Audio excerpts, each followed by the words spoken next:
Bom dia, a audiência do programa Sociedade Global, um mundo conectado.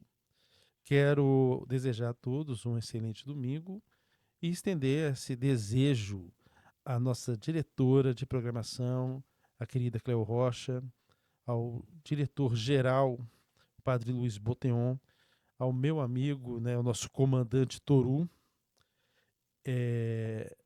Lembrando que a Rádio Monte Roraima FM está sempre a serviço da vida e da cidadania. Nos acompanhe pelo site www.monteroraimafm.com.br ou pelo Instagram, Facebook, Rádio Monte Roraima FM. Ainda leio porque eu sou daquela geração X, né? E estou botando essas coisas na cabeça. Hoje tenho aqui comigo duas pessoas queridas, a professora Sandra Franco Buenafonte, com quem eu tive sempre a felicidade de trabalhar, né? Fosse em sala de aula, fosse em comissões. Inclusive, eu estava lembrando ontem que a comissão que deu origem a Clint, Print. né? Tive a Nossa. honra de participar com você. Ah, Eu, mentira. você, assim, eu estava Memória. chegando aqui, aí veio aquela memória afetiva, né? Eu falei, cara, que legal, né? Pois eu não lembrava. Olha É, só. Muito memória bom, né? Essas afetiva, assim, informações. eu não me lembro como foi a conversa, nem com quem eu estava conversando, mas eu falei, cara, eu trabalhei com a Sandra também nessa comissão e Nessa outras antiga, verdade. comissões, brincando inclusive com o querido Eloy, falando, olha, a banca fui eu e Sandra, né? Aham, a banca. É, Exatamente. trabalhamos Temos parcerias parcerias assim, muito muito boas. produtivas. E Aham. aqui essa parceria nesse momento maravilhoso. Obrigado, Sandra, pela Muito generosidade. obrigada a você. Que Tá? isso. É um Muito prazer estar obrigado. aqui e fazer em outro momento, né? Mas um momento também que é continuidade. Você fazendo esse trabalho que é de comunicação com a sociedade, a partir do que a gente atua nos muros da academia, isso que é importante, a gente expandir. E eu nessa etapa já de professora aposentada, mas Titular. titular, sim, professora titular aposentada da universidade e atuando já nesse momento de atuar no que me faz bem, não fugindo da pressão dos prazos, ou seja, a minha produção agora é a produção do prazer e a produção do que eu creio que posso contribuir E mais está além contribuindo muito, do Sandra. tempo. Tanto que eu pedi a tua presença aqui exatamente para falar com a gente sobre pesquisa na era das inteligências É artificiais. esse o novo o salto, né, da atuação. É E isso. assim, quando você me comentou, falou do livro que eu já encomendei o meu, né? Ah, sim, tá já na lista, tá na lista, E temos conosco também a Classe Dalva, que está no Peru, né? Não a passeio, mas lá fazendo parte do seu doutorado, né? Enriquecendo a discussão. Uma pessoa querida também, que vai estar sempre comentando com a gente, né? Os programas, e que é, além de amiga da Sandra, também é minha amiga, né? E tá aí com esse Sou sorriso orientanda, bonito, me orientando, com esse sorriso minha bonito, aluna, que é um né? prazer. Isso que dá prazer pra gente, né, Exato. da gente ver que nossos ex-alunos estão Estão progredindo. superando e subindo. Eu fico muito feliz com isso, né? E Classe Isso. Dalva está dando esse exemplo. Parabéns, Classe Dalva, pelo Parabéns, esse Pilates. crescimento, pela tua ida ao Peru, né? Aproveite o máximo, porque também é um país extremamente lindo, né? Um país irmão, né? Irmão desse iberismo que nós carregamos conosco. E também, irmão, no sentido de trazer as comunidades tradicionais, trazer uma história de colonização, de decolonização, né? Temos grandes nomes do Peru. Eu sempre gosto de lembrar de Mariátegui, que para mim, um pensador extremamente original, extremamente forte, né? Uhum. Mas, se deixar, como professor, eu vou falar demais. Né? Então, vamos, né, levar adiante.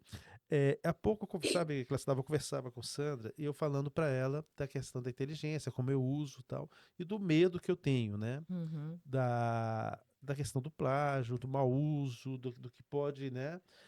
Resultar de você usar na inocência, não com maldade, Uhum. querendo fazer o melhor, como a gente sempre quer fazer, né? Mas a inocência também leva a erros, né? Então eu queria ouvir hoje, aproveitar o máximo que temos aqui uma especialista de muita competência para te pedir que fale para a gente um pouco dessa questão da inteligência artificial, de como pesquisar, porque muda, né? Exato. Mudou. A gente está num Aham. outro mundo, que eu acho lindo, eu não me assusto com ele, Uhum. né? Mas eu quero aprender a lidar melhor com ele. Eu quero aproveitar o teu conhecimento e compartilhar com a nossa audiência também. Obrigada, obrigada, professor Américo. É muito interessante e importante a gente poder acompanhar essa dinâmica, né, da evolução do conhecimento e como a sociedade se apropria das ferramentas, da tecnologia, para difundir o conhecimento de uma forma mais justa, mais igualitária, mas, sobretudo, de uma forma correta, de acordo com o ambiente que se vive, né, correta. Em todos os ambientes devem ser utilizados de forma correta, mas no nosso caso é como a gente utiliza na academia, a inteligência artificial de uma forma que ela venha contribuir com o processo de pesquisa sem, questões generalistas e sem deslegitimar o que é a ciência, o que é um processo de conhecimento, com responsabilidade intelectual, com responsabilidade que a própria academia exige, que a própria ciência exige, dentro do marco da ciência. Então, eu sou economista ecológica, né, e o que uma economista ecológica está fazendo aqui, trabalhando com essa questão de inteligência artificial? Bem, a economista ecológica trabalha com as relações sociais e não somente com as questões que impõem as relações de mercado. E eu tenho especialização e trabalhei a minha vida acadêmica toda aqui na universidade, durante mais de 30 anos, com pesquisa científica, em disciplinas e mestrados, na graduação, técnica de pesquisa e economia, sempre pesquisa científica também. Eu tive um programa, de educação tutorial, onde o foco era a orientação dos meus petianos Uhum. nesse processo de pesquisa, como utilizar Me a permite só pesquisa. para elucidar para o nosso público, né? O PET é um programa de extensão Programa de educação tutorial, Você é. podia explicar só um pouquinho, fazer esse parênteses para o Sim, nosso o público poder programa de entender? educação tutorial, ele é um programa do MEC que, um tutor é selecionado para orientar alunos na sua formação acadêmica.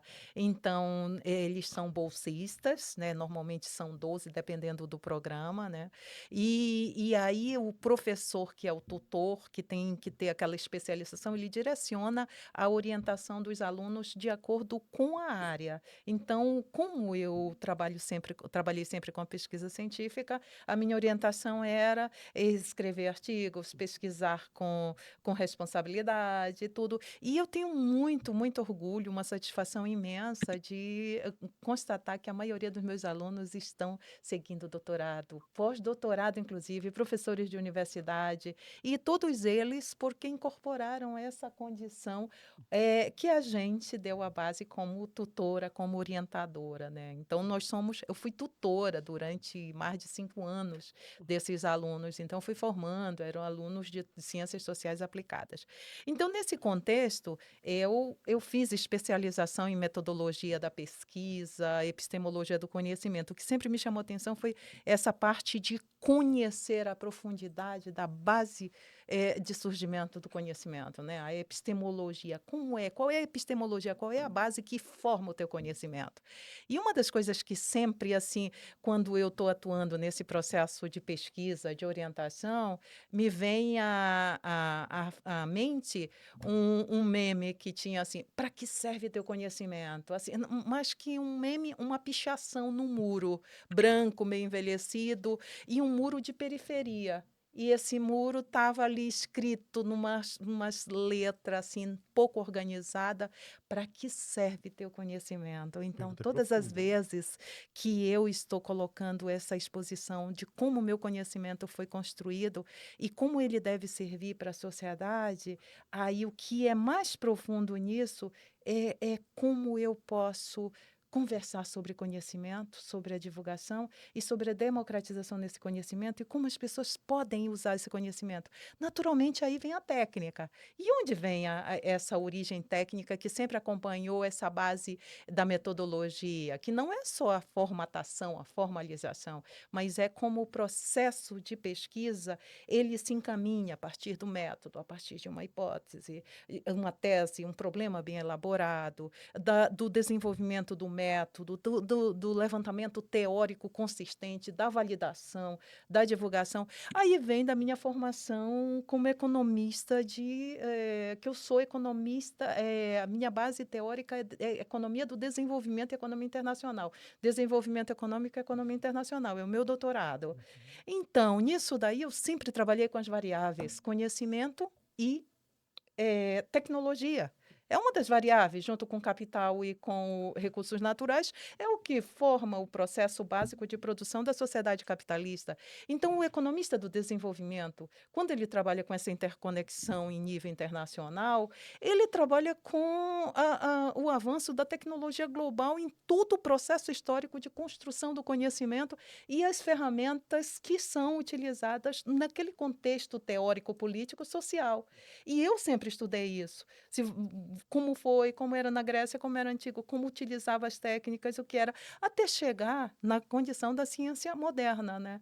E essas duas variáveis, elas estiveram presentes sempre na minha trajetória acadêmica, trabalhar com conhecimento, mas eu trabalhava da perspectiva econômica, da perspectiva da economia do conhecimento. Schumpeter, a variável ali, o conhecimento, como os economistas neoclássicos trabalhavam o capital intelectual, que eu estou reduzindo um pouco dessas utilizações, dessas frases tão mercadológicas, capital intelectual, capital humano, capital humano. Então, a gente sabe que o conhecimento, como ele é utilizado. Então, aí é onde chega a questão da IA. Quando eu me aposentei, eu fui escrever um livro que eu já estava há 20 anos escrevendo, que ele era uma apostila que era utilizada por muita gente. Todos os meus alunos utilizavam minha apostila nas minhas aulas, era divulgado, as pessoas citavam, mas citavam como a apostila da professora Sandra. Aí, quando eu me aposentei, a questão não, agora é escrever meu livro. Então, conhecimento, universidade, mas eu ia escrever o processo de formação acadêmica, essa formação acadêmica que ela envolve essas características de um conhecimento responsável, de uma formação intelectual sólida, de uma formação intelectual que realmente ela sirva para a sociedade, que ela te dê prazer no que você está fazendo. Aí vem aquela pichação. Para que serve o teu conhecimento se não for para contribuir com o desenvolvimento da sociedade? Seja a sociedade pequena ou uma sociedade mais ampla, mas é isso que deve servir. E foi nesse contexto aí, quando eu estava escrevendo o livro, que ele já estava para finalizar, que eu já estava no refinamento, aí eu parei, eu comecei eu já usava a inteligência artificial, primeiro as generalistas, né? Desde 2003, desde quando, no final de 2002, eu acompanhei quando saiu o chat GPT, começou a se Que é democratizar. generalista, né? Generalista, que são essas mais amplas, assim, porque existe uma diferença, é isso que eu vou colocar para vocês, como é que se deve usar com responsabilidade, com cuidado, com critério e sem medo, porque existe todo um sistema de inteligência artificial que hoje é usado na academia, que hoje é usado para pesquisa científica, que não cabe mais medo.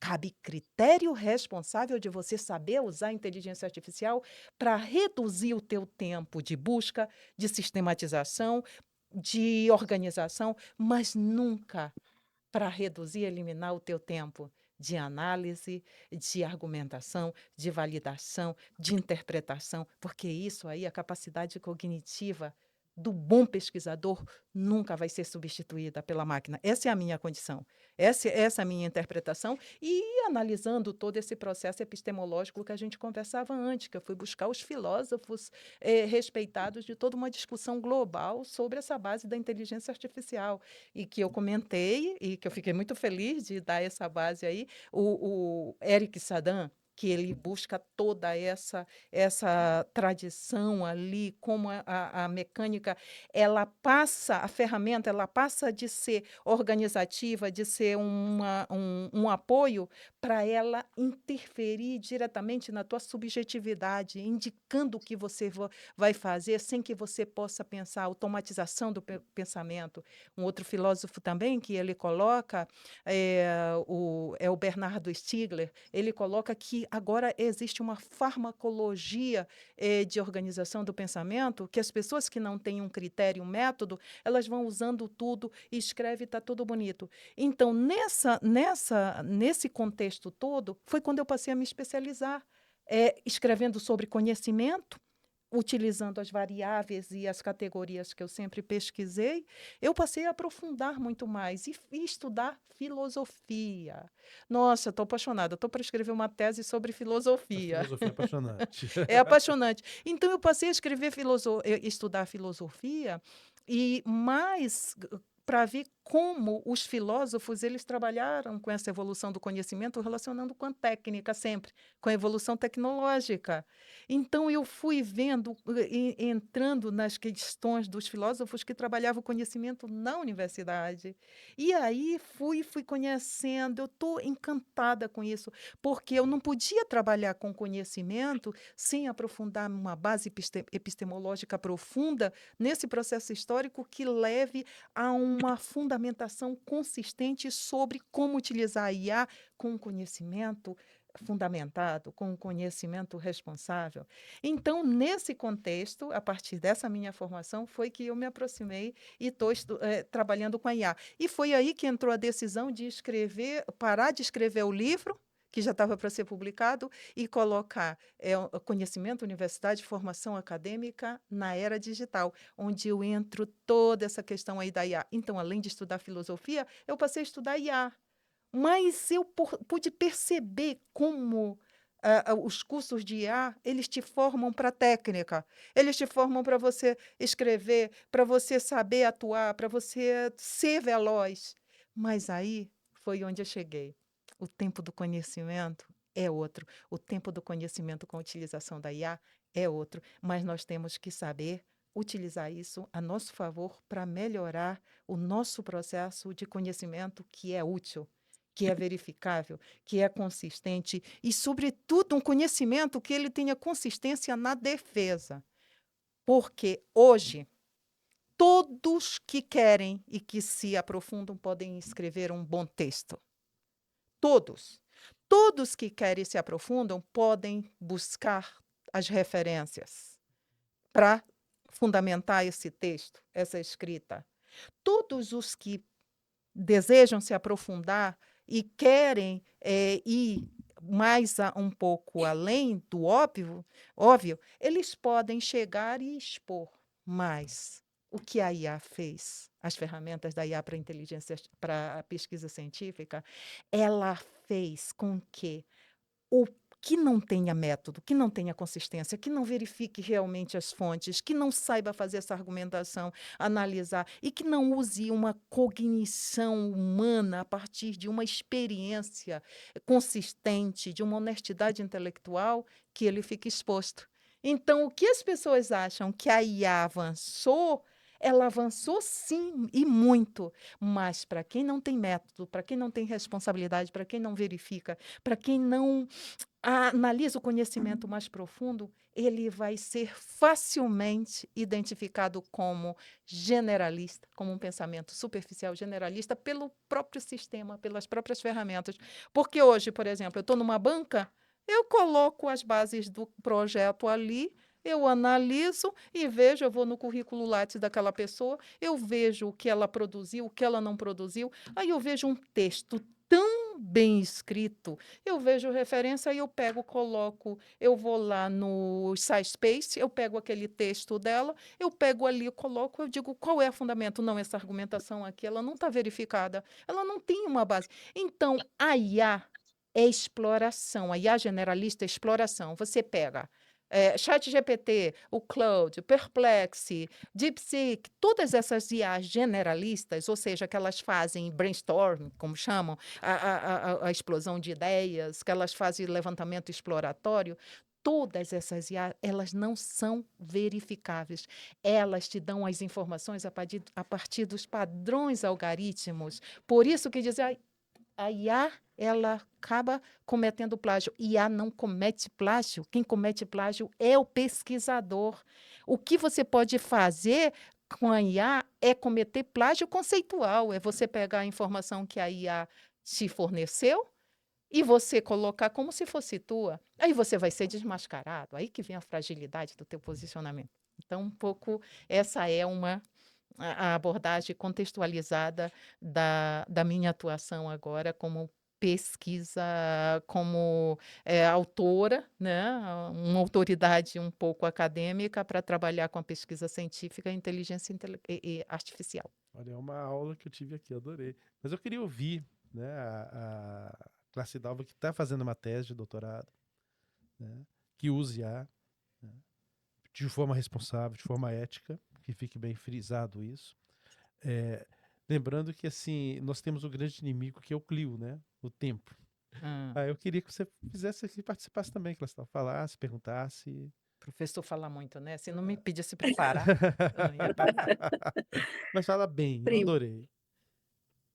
Primeiro de tudo, para mim é um enorme prazer estar aqui hoje, na presença de vocês dois, sobretudo na presença da professora Sandra. Eu vi ela falando e ela foi fundamental no meu mestrado, porque ela é especialista em métodos de pesquisa e essa apostilinha que ela falou que ela dá, como escrever, me foi muito útil, mas também, além das ajudas que deu no meu mestrado, as nossas conversas ali entre uma coisa e outra foram nos retroalimentando sobre essa perspectiva da produção do conhecimento, sendo que nós estamos numa outra época. Então, eu quero começar dizendo o seguinte: toda tecnologia, ela cria primeiro uma discussão na sociedade. Isso foi quando nasceu o rádio, depois quando nasce a televisão, aí quando nasce a televisão é uma coisa nova, começa a ter acesso a conteúdos, assim também quando veio a internet. Então, toda inovação tecnológica, ela cria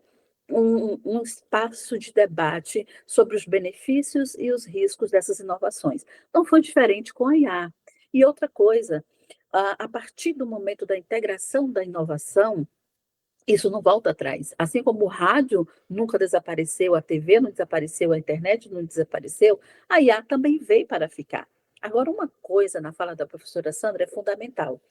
Toda inovação que é disponibilizada à sociedade, ela vai prescindir de formas de uso. Isso é o que torna o uso ético ou não ético. Então, tem gente que usa a televisão para programas educativos, mas vai usar a televisão para outras coisas. Tem gente que usa a internet para aprender e tem outros para desaprender, né? Então, a IA, ela também traz, oportuniza esse debate. Hoje, no âmbito universitário, a CAPES, o CNPq e as universidades, elas já estão criando manuais éticos de uso de IA, que pede para que você possa dizer em quais são as plataformas, que prompts você utiliza, como que você vai citar que você encontra aquela referência.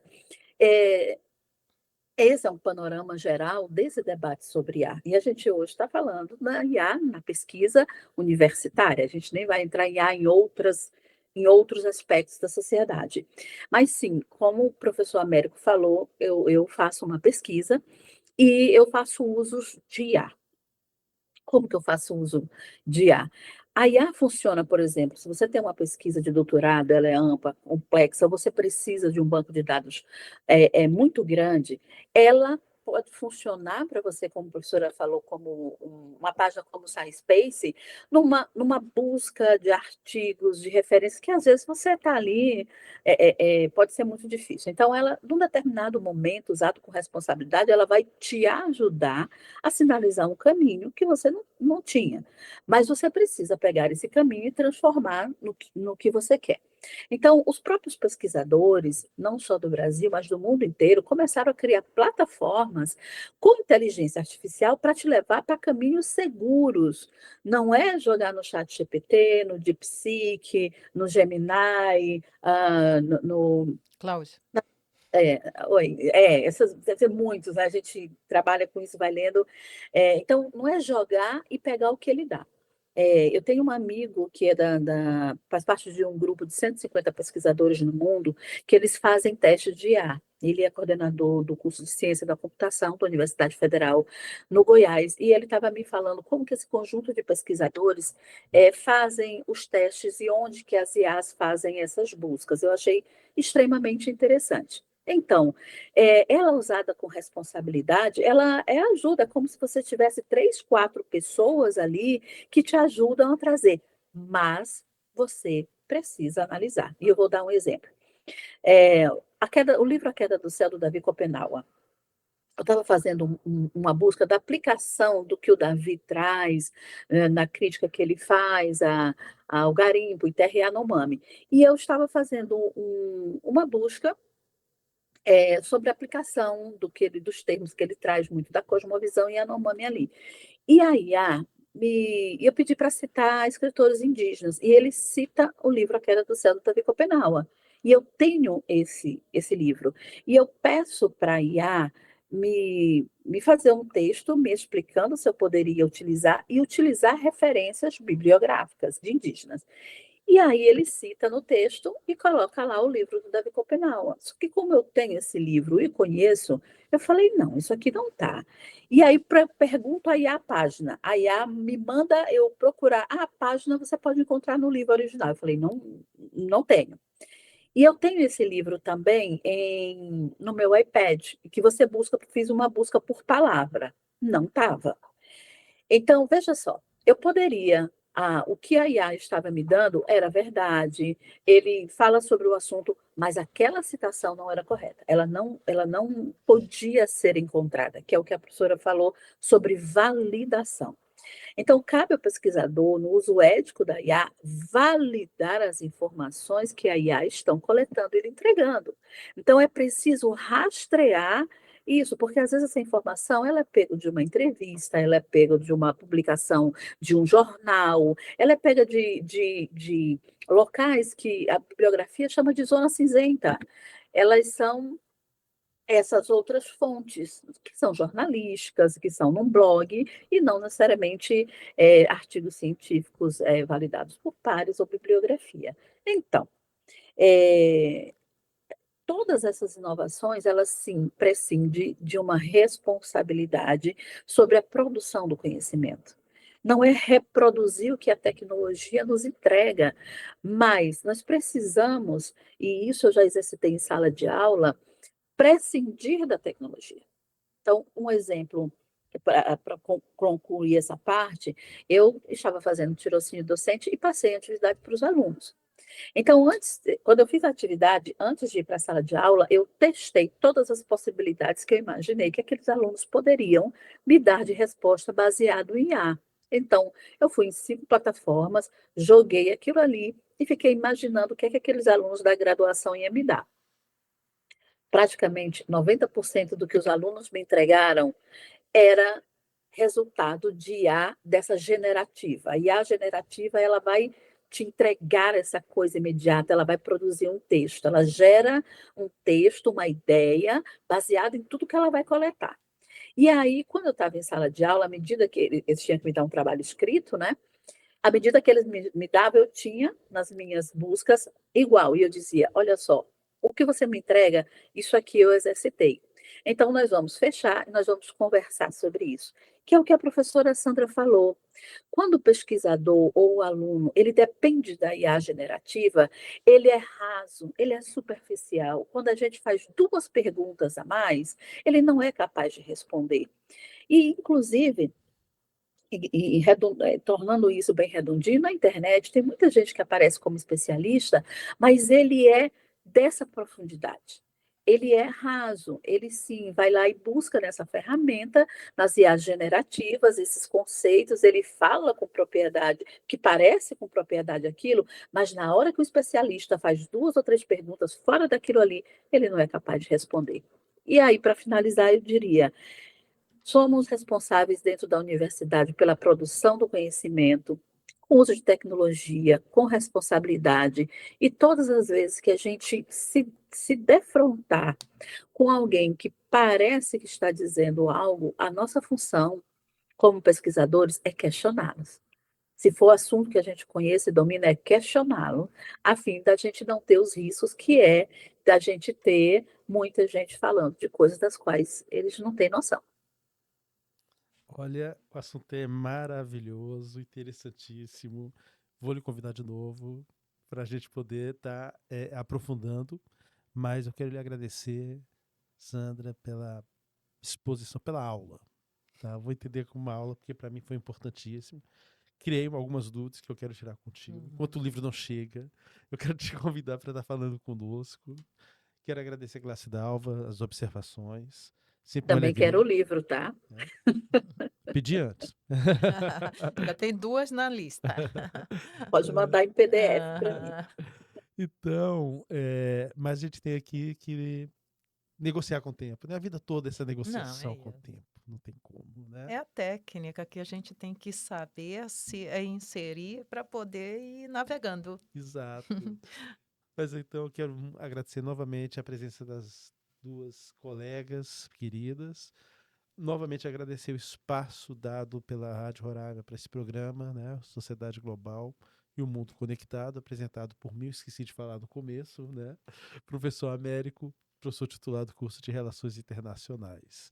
Quero mais uma vez agradecer ao Toru, tá? Pela competência, pela amizade, pela generosidade e me despedir do nosso público, da nossa audiência, né? E vamos aguardar mais uma visita da professora Sandra conosco. Muito obrigado. Obrigada, Américo. Obrigada.